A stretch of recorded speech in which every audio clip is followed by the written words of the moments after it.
நாளுக்கொரு நல்ல பங்கு. யாத்திராகமத்திலிருந்து தினதியானங்கள். மே 4.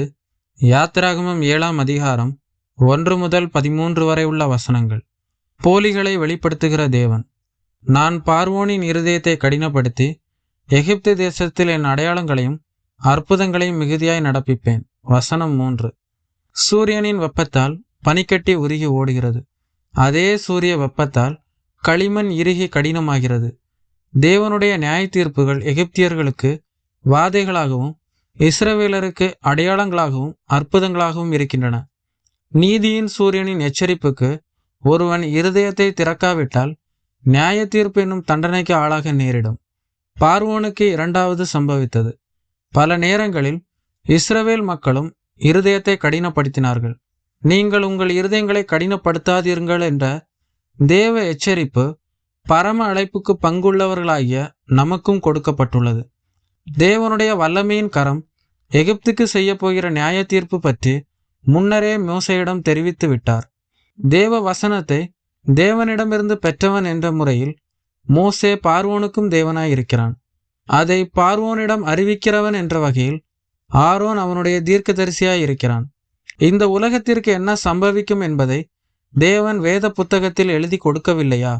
மோசேயும் ஆரோனும் கர்த்தர் தங்களுக்கு கட்டளையிட்டபடியே செய்தது போல நாமும் மனம் திரும்புதலுக்கான நற்செய்தியையும் இந்த உலகத்திற்கு வரப்போகிற அழிவை பற்றியும் பேச வேண்டும் அல்லவா?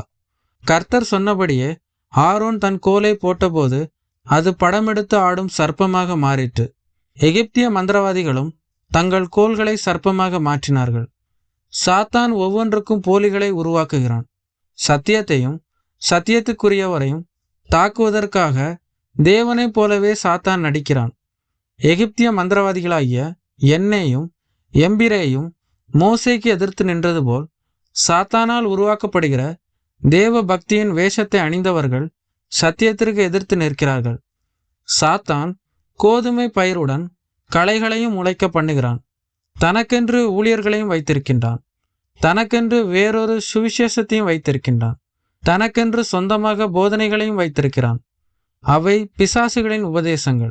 அவனுக்கென்று பலிகள் உள்ளன. அவை பேய்களுடைய பலிகள். அவனுக்கு மேஜையும் பாத்திரமும் உள்ளன. அது பேய்களுடைய பாத்திரமும் போஜன பந்தியும் ஆகும்.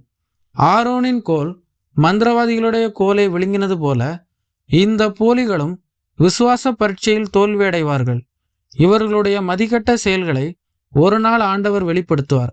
ஆகவே நாம் வாழும் இந்த கடைசி நாட்களில் சாத்தானின் தந்திரங்களையும் அவனுடைய போலியான உபதேசங்களையும் குறித்து நாம் மிகவும் விழிப்பாய் இருக்க வேண்டும்.